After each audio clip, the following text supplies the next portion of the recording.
You're listening to Civic Media. You can tune into any of our live shows on any radio station across the state with the Civic Media app. Find us in your phone's app store and listen anytime, anywhere. Hey, welcome to Matinee on Air. Jane actually is off today, as is Greg, but Calvin's still in the booth, and I'm Matt Rothschild. Pleased to guest host this morning with you, and with my favorite guest, co-host, Angela Lang. Angela, how are you this morning? I'm good. I'll be honest, it just started raining and there was some thunder, and I kind of want to go back to bed because this is the perfect day to just bum around. But I'm good. I'm caffeinated. I'm here. I don't blame you. I was awakened at 5:05 this morning by the thunder and the lightning and the rain. So, yeah, it came through Madison quite early. I mean, I usually get up early, so I didn't mind the wake-up call. But Yeah. there it was. And then the phone started to ding, and I thought, God, are we having a tornado watch or tornado warning going on? Yeah. But What a way to wake up. Yeah, nothing too severe. And then my birds started to sing, and so that made me happy, including a wood thrush, which is my wife's favorite. So all was good. Last night, I did watch the end of the Brewers game. Unfortunately, the streak has ended at 11. Yeah. George Webb doesn't have to give away 100,000 free hamburgers to the people in Milwaukee if the streak reached 12. So I imagine he's relieved. It was the ninth inning. Brewers had runners on first and second, and then they just couldn't get it across. Some questionable balls and strikes called, too, I have to say. Of course, I'm a homer, but it was. They're playing great, though. Yeah, it was a good stretch. Yeah. Yeah, it's great to see him doing so well. So I wanted, before we dig into the crazy Trump stuff, I just wanted to stress how important it is for everyone to keep resisting this threat to our democracy that Donald Trump poses. And I wanted to acknowledge, because I don't think there was enough acknowledgement of all the great protests that were in Wisconsin last Thursday, the Good Trouble protests, because it was all over the state. I mean, we had protests. I'm just going to read off this list, and I'm sorry, I have to apologize if I don't mention your town. If I miss it, you guys should text or call and let me know, and let Angela know, 855-752-4842. That's 855-75-CIVIC. But there were protests in Amory, Appleton, Ashland, Baraboo, Black River Falls, Chippewa Falls, Eagle River, Eau Claire, Fort Atkinson, Green Bay, Hartford, Hayward, La Crosse, Ladysmith, Madison, I was there briefly, Marinette, McFarland, I was also there, Menominee, Milwaukee, Montello, Mount Horeb, Park Falls, Racine, Sheboygan, Spooner, Stevens Point, Stoughton. They've got a great group out in Stoughton. I was there for a second, too, because that's just 5 miles from my house. Sturgeon Bay, Watertown, Wisconsin Rapids. I'm just impressed with the activism that I'm seeing all across the state, the energy, the enthusiasm, the creativity, the fun that people are having, protesting with clever signs and costumes and chants, and also the determination people are showing, because that's what we're going to need, because it's getting a little crazy out there. As an organizer, it's great to see, right, this new level of activism. And we saw it a little bit after the 2016 election. You had groups like Indivisible pop up. And I think it's great to see a bunch of new folks feel activated and inspired to get involved and to build community with other organizers. I also think it's an educational opportunity. How are we unpacking and untangling this moment, which I think is what you and I try to do every single time we're on air. But, it's also an opportunity outside of this sphere in real life to educate folks of, there were some years ago, many people had said defund ICE, and there were some Dems that thought it was ridiculous and radical. And it's like, okay, here we are. So I think that there's a history lesson, and I think an educational lesson to really talk about the intersection of so many different issues we're seeing right now. And there's still some Democratic pundits who are saying that was a terrible thing to say. The James Carvilles of this world, who are just, they keep saying, as Carville did the other day in the New York Times, just stop saying those things and just talk about repealing the big ugly bill and just be anti-Trump. But being anti-Trump doesn't get us that far. Didn't get us to the White House, that's for sure. Lessons have not been learned, apparently. Yeah, and that's something that Bernie and AOC keep saying. You got to give people a vision going forward. It can't just be returned to the status quo ante, because people weren't happy with the status quo before. And they're not happy with the status quo right now. And so just to say, Trump is bad, get rid of Trump, that doesn't do enough. That's why the vision going forward is so important. And I just want to mention there is another protest coming up in Madison on August 2nd at 11 o'clock at Library Mall. This is a faith-based protest being led by Reverend David Cooper and a couple of other religious leaders here in Madison. They're marching up from Library Mall to the Capitol, and they're inviting everybody, including people who are non-believers like me, can feel very comfortable there, and I'm certainly going to be there. So that's kind of exciting.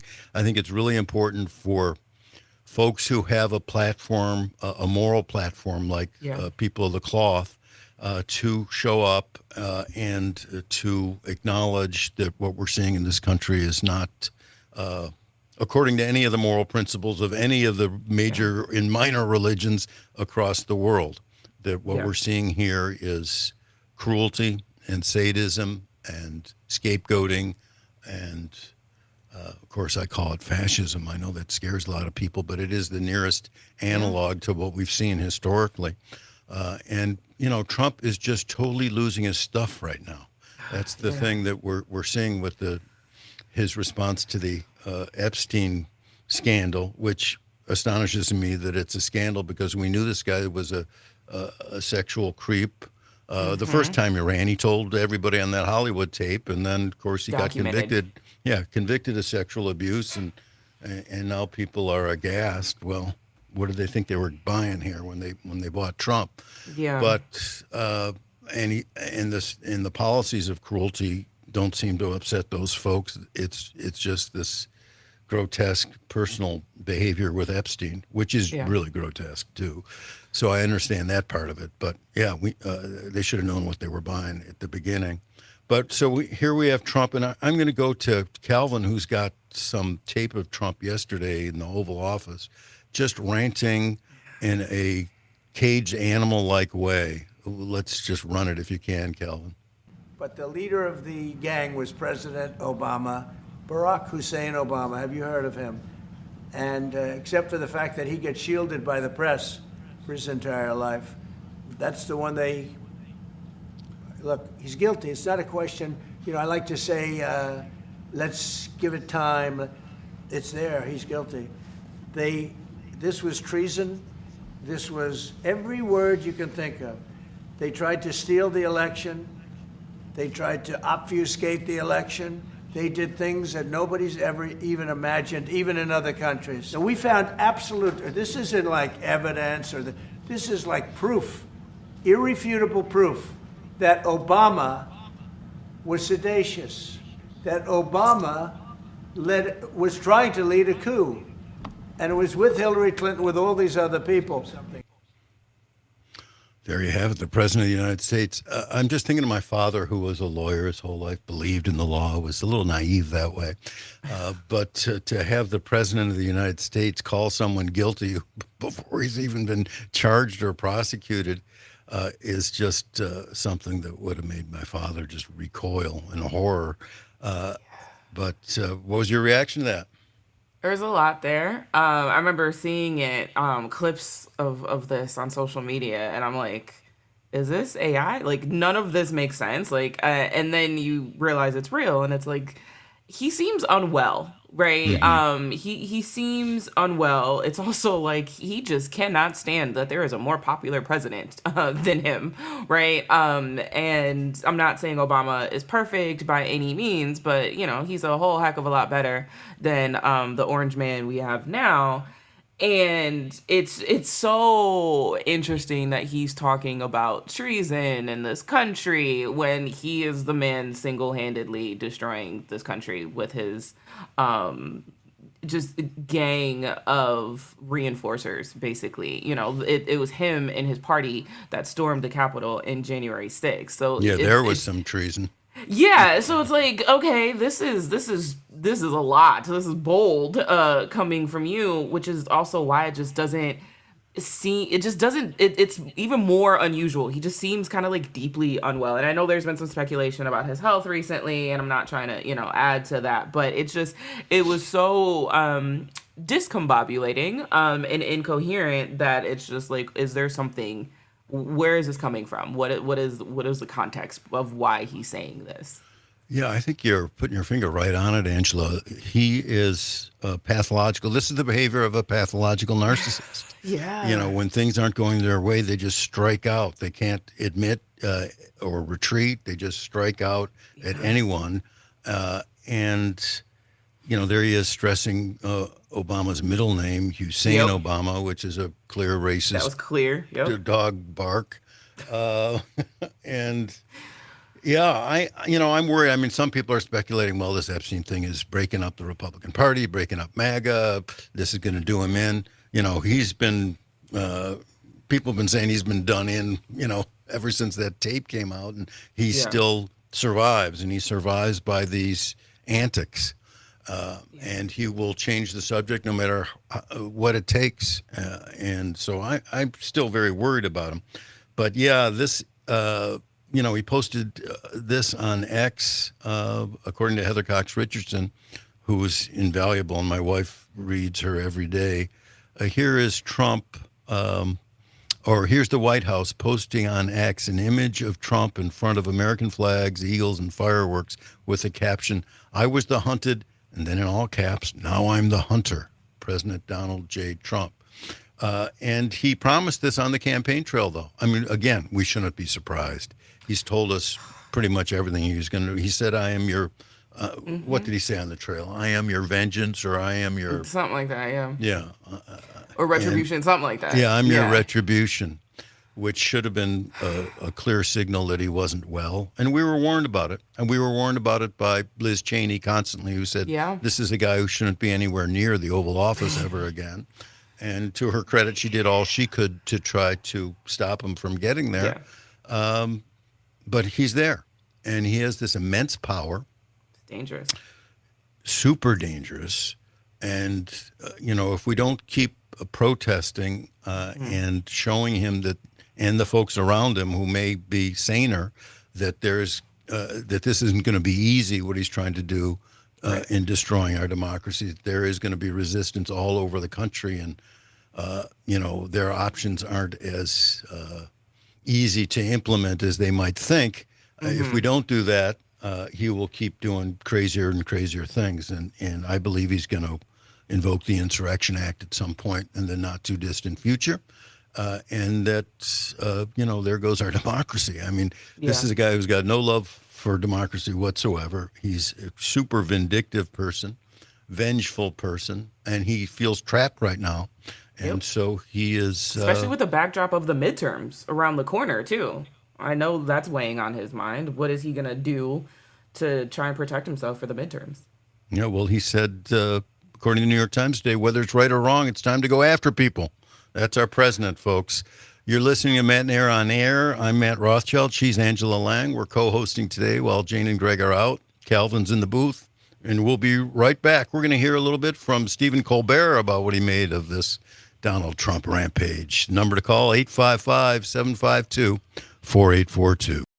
You're listening to Civic Media. Stay up to date on the latest news and information for your local community and Wisconsin by signing up for our free email newsletter. Visit civicmedia.us/email to get started. Hey, welcome back to Matt and Air on Air. I'm Matt Rothschild, guest hosting along with Angela Lang here while Jane and Greg are off today. Calvin is with us still, which is great. And thank you for listening. You can join our conversation. You can phone or text at 855-752-4842 or on the app here at Civic Media. That would be great to hear from you.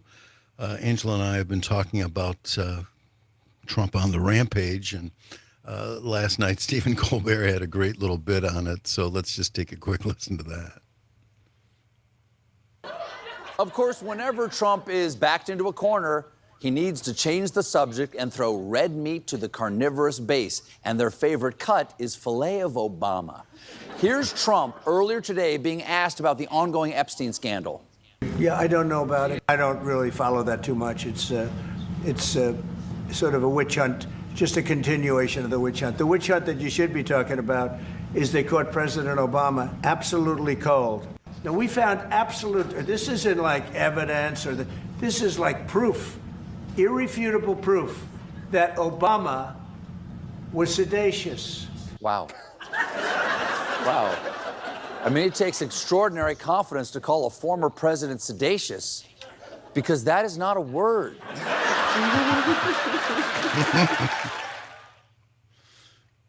I was wondering. I was like, is that a word? Because I thought of, yeah, okay. It wasn't just me. He was looking for seditious. Yes. Stephanie Miller said he was combining seditious with bodacious. So, who knows what he was doing? And he's such a liar too. I mean, the fact that he can claim that he's not following what's going on with the Epstein controversy. I mean, okay. Yeah, after he put how many FBI agents to comb through 100,000 files there in the Epstein files. So, yeah, that's our president. Julie from Wausau texted that she protested both Thursday and Saturday. And then Linda said, Trump projects whatever he is guilty of, he is treasonous. And I think that is a perfect explanation. Yeah, I mean, his projection, you're absolutely right, is a psychological function, too, that he exercises whenever he's doing something wrong. He's such a gaslighter. He says, you're doing it wrong. You're the one who's doing this bad thing, not me. I want to live in whatever fantasy world he lives in. Like, he does not live in our reality, and that is dangerous for a president, of a leader. It's just how it just baffles my mind that we clearly don't even share the same realities, set of facts. The level of delusion from his base as well. Like, I don't understand how people continue to support him. I know this Epstein thing might be the thing that gets people to stop supporting him. And, while it's always great to have people see the light of this president, it does make me feel a way that this is their red line for folks. And it's not the million other things that he's done before this. Yeah, it is kind of amazing what grabs them. But, if it is something that can separate them from the cult leader, I'm for it. But I'm skeptical. I think he's going to come through. I know there's a lot of us wishing and praying that this takes him down. But, I've been sold that story before. Yep. And this guy is hard to get down. I mean, but you're right. I mean, about the psychological universe he lives in, it's very peculiar. And to understand it fully, I think people should look at two things. One, narcissistic pathological narcissism, which you can find in the DSM, which is the diagnostic manual, and he just checks off every box there. And the other thing is just to look at scholars on fascism. Yeah. And so what I've been looking at most recently is Ruth Ben-Ghiat, who wrote the book Strong Men. And she has this Substack called Lucid, Lucid, like clear. And she's invaluable right now in telling us what we're looking at. And so is Timothy Snyder, who used to be at Yale and now is, of course, moved to Toronto, which itself is an alarming thing. And he wrote On Tyranny and On Freedom, and he's been warning us about Trump and Trump being a fascist. And so, for years. Yeah. And so, I mean, a while ago, I was giving a little talk at an independent living center in Madison about things that might tell us we're going even further down the hill.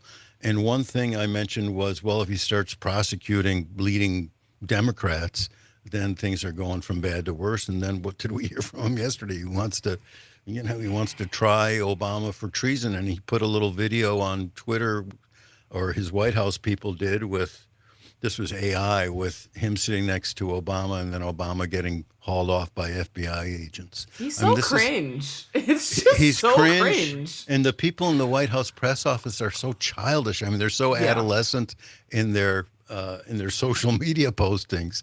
I mean, it's like they're high school kids, or it's puerile. But that's we have that guy at the top, and we have his followers in the White House who are either sellouts, or sycophants or fascists themselves. And so, there's no one there who's going to restrain the old man. Yeah. And some of them are in it for selfish reasons. Yeah. But look, there's no check here. There's no balance here. Yeah. We've been told since we were in kindergarten that we have this great system of checks and balances in America. Guess what? We Gone. don't. Gone. And we need to recognize that one of the only checks and balances left is the people in the streets. And that's why I Yeah. keep urging people to keep doing the protests.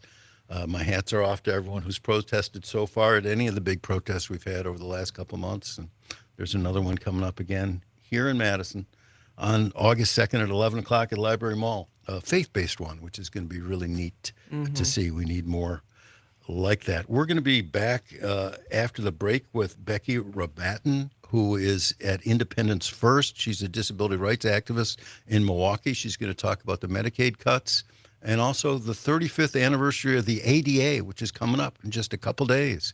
You're listening to Matt and Air on Air. I'm Matt Rothschild. She's Angela Lang. We'll be right back. I hope you'll join us. Hey, welcome back to Matt and Air on Air. Jane and Greg are off today.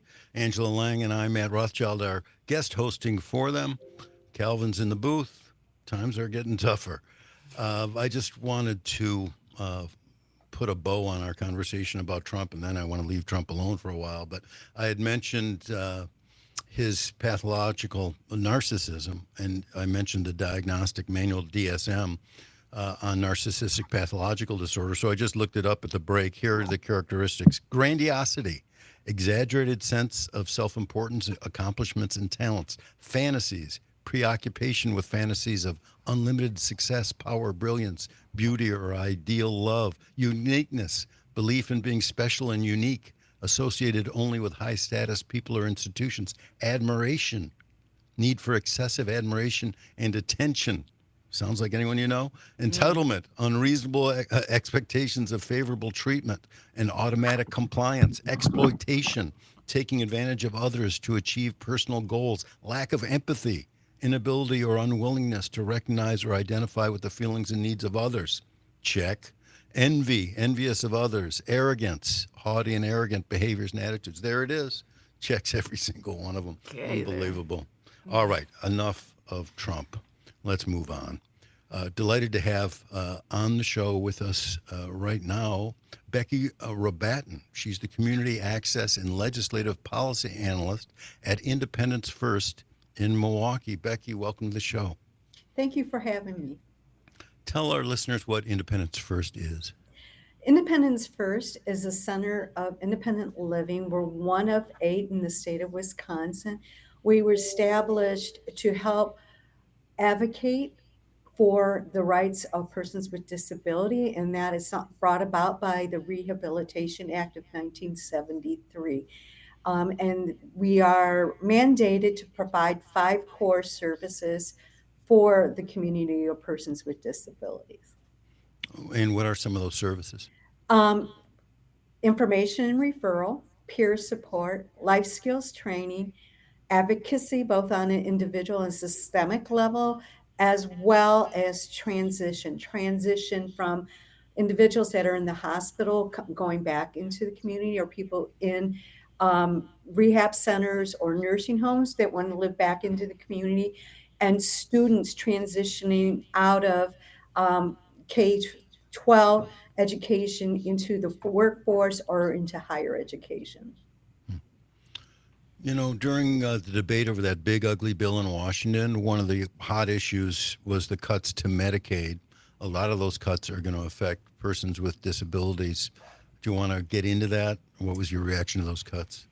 Oh, well, there's been, since the big, beautiful bill was introduced, there's been a really strong um, coalition of different organizations fighting for those rights of individuals with disabilities that rely on Medicaid.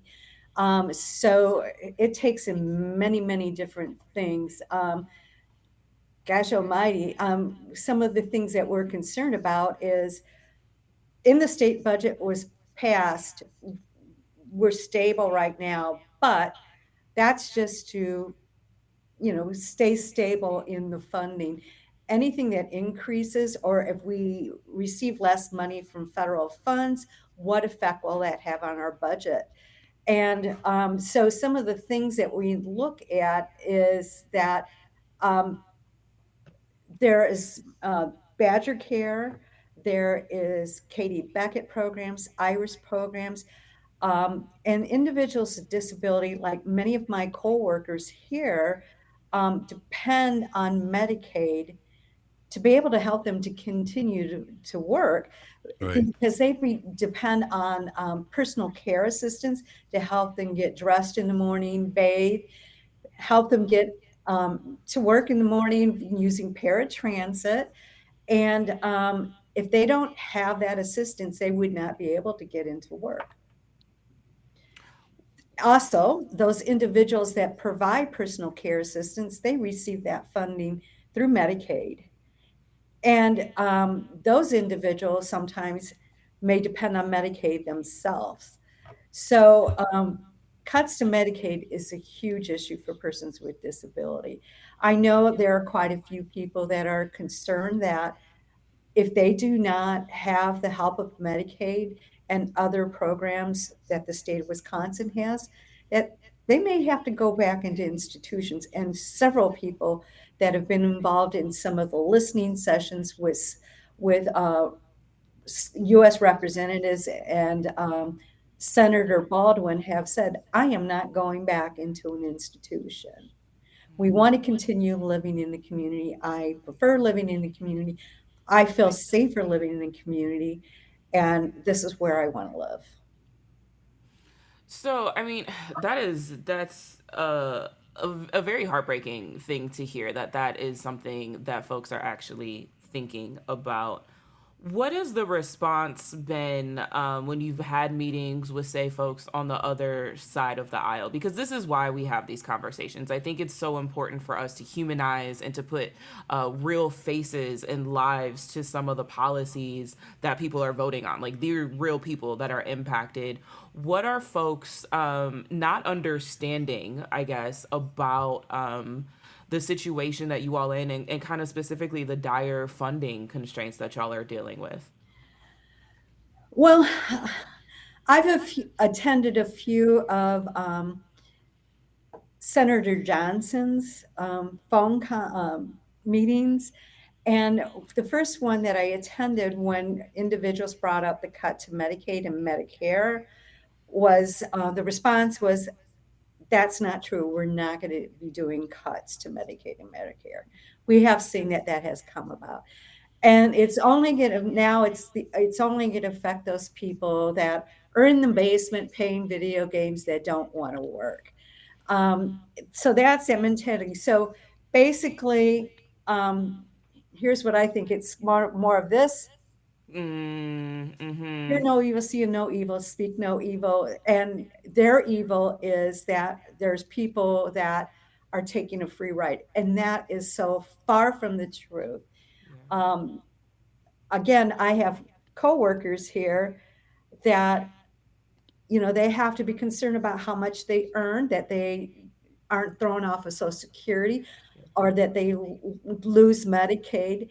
But they want to work. They want to be in the community. They want to get married. If they get married, they again lose Medicaid. They lose Social Security. They could lose Social Security. Those are all things that I hear and from my coworkers and our consumers that we work for. It's just, I think some of the arguments that are coming up, I don't agree with them. I don't see that. May there be a few of those? Possibly, but you're going to affect many, many more individuals that rely on these services to be able to participate in the community. I mean, it just sounds like their arguments are disingenuous, right? They don't really even have any arguments. It just sounds like they're flat out lying and saying you're wrong and gaslighting and saying that's not what's going to happen when clearly that is what's happening. And I think that's also just as shameful, to be lying to the faces of folks that are saying this is what the future looks like. Correct. Kind of this same example would be the one secretary that made the comment that if his mother-in-law missed her Social Security check, that she would not be calling, that she missed it. Well, that's wonderful if your son-in-law is a billionaire. However, that is not the case for many, many individuals with disability. That's just not the situation for people with disabilities and individuals on Social Security. I'm not even talking about people that have disabilities, even people retired that depend on a good portion of Social Security for their daily expenses. I mean, that just showed how out of it the Trump Yeah. administration is with the everyday lived experiences of people in the United States. People who are struggling to make ends meet, people with disabilities. We're speaking with Becky Rabatin. She is the Community Access and Legislative Policy Analyst at Independence First in Milwaukee. I'm Matt Rothschild, guest hosting along with Angela Lang here on Matt and Air on Air. Jane and Greg are off today, and we're having this conversation about what the Trump budget is imposing on persons with disabilities and how it's going to affect them. Becky, it's all this red tape that people are going to have to fill out just to keep getting their benefits. Isn't that going to be onerous for persons with disabilities? Yes, I'm glad that you brought that up because I did want to mention that as well. In some of the listening sessions that we've had with either Representative Moore or Senator Baldwin and other listening sessions, there have been individuals that it is quite cumbersome for those that fill out the forms, and individuals that maybe say are neurodivergent or intellectual disabilities. This is a hard thing to remember what you put on the forms. And if you're, say, for example, you're hospitalized and your situation changed, well, now you're supposed to report that. And if you miss that, you can possibly lose your benefits. There was a big fight about this, and it went to Madison because they wanted to change the reporting cycle. I think that within DHS, they wanted reporting every month as opposed to every quarter. And they just didn't have the staff or the funds to be able to do that. And so it was very onerous, not only for individuals with disabilities, but also on the state staff to do that. And there have been studies done in other states that show these red tape requirements. They will kick people off who are qualified. It's just that they can't fill out the paperwork or don't know how to fill out the paperwork, or they, missed something on one of the documents, like you're saying, Becky. So it's just kind of a callous and backhanded way to deny people the benefits that are rightfully theirs and that they need to actually survive, essentially. It's another level of cruelty that we've continued to talk about. It's this theme, this reoccurring theme of this administration is this level of cruelty, to some of our most vulnerable folks, to folks that are aging, our aging population, our, disabled population. It is sickening how cruel it has been. And I think that's something that needs to keep being stated time and time again. Correct. And I don't think people really realize the effect on persons with disabilities unless they themselves develop a disability or a family member. Then that light bulb goes on. But and at any be point, any of us could be a part of the disabled community. As people with disabilities say, individuals that do not have a disability right now, they're temporarily able-bodied. Yeah.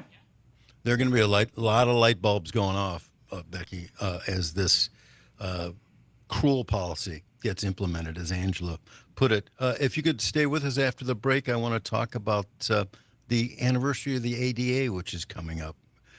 You're listening to Matt and Air on Air. I'm Matt Rothschild along with Angela Lang, and our guest is Becky Rabatin of the Community Access and Legislative Policy Analyst at Independence First in Milwaukee. You can join the conversation, 855-752-4842. We'll be right back. You're listening to Civic Media. Find the latest news, information, and archives of all your favorite shows on the Civic Media website, civicmedia.us. Hey, welcome back to Matt and Air on Air, all across the Civic Media Radio Network. Jane, Matt and Air, and Greg are off today, deservedly so after traipsing around the state of Wisconsin last week. Calvin's still in the booth, I'm glad to say. I'm Matt Rothschild, guest hosting with Angela Lang today. It's always fun doing this with you, Angela. Always, always. And our guest for the rest of this half hour, Becky Rabatin. She's the Community Access and Legislative Policy Analyst at Independence First in Milwaukee. And Becky, I was going through Facebook the other day, saw that the ADA is having a big anniversary, 35th anniversary. I think it's on Saturday. And I saw that you used to be the ADA coordinator for the city of Milwaukee. So tell us how important the ADA has been. Oh, the ADA is very important. Just the changes that you could see that have happened since the ADA has been enacted. I'm a fan of old movies. I watch Noir Alley from TCM, and even though I enjoy those old movies, I think, oh, crossing that street and trying to get up on that sidewalk is would be very difficult for me. I'm a boomer, and I have some of those acquired disabilities that come along as you age. Um, but why it's important is it affords individuals with disability to participate in the community. That was not there before. And it's provided many different avenues. The ADA is very broad. Congress meant it to be broad. It was narrowed due to a couple of Supreme Court rulings, which narrowed the definition of disability.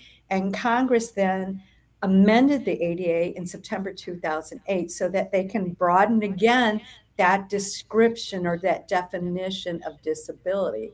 And so that includes people with temporary or episodic disabilities as well. Someone that maybe had surgery that can't get around anymore. Someone that maybe um, has conditions that ebb and flow and how they can be accommodated. But the ADA has done so much requiring curb ramps, um, transit stops. We're also looking, it's a different act, but it's still something that addresses um, accessibility for students in K-12 programs, the Individual with Disability Education Act, which requires K through 12 schools to provide individualized education plans for those students with disabilities. Polling locations need to be accessible. Transportation, the built environment. Us communicating. Right now, I'm looking and I am seeing captioning coming up. For me, that's very important. I keep captioning on watching my TV. Um, Otherwise, I miss a lot. Effective communication. And some of the newer things that have come up in the ADA is in April 2024, the regulations were updated that public entities, which is state or local government, any quasi-governmental agencies or districts or transits, that their websites have to be in compliance with the Web Content Accessibility Guideline 2.1.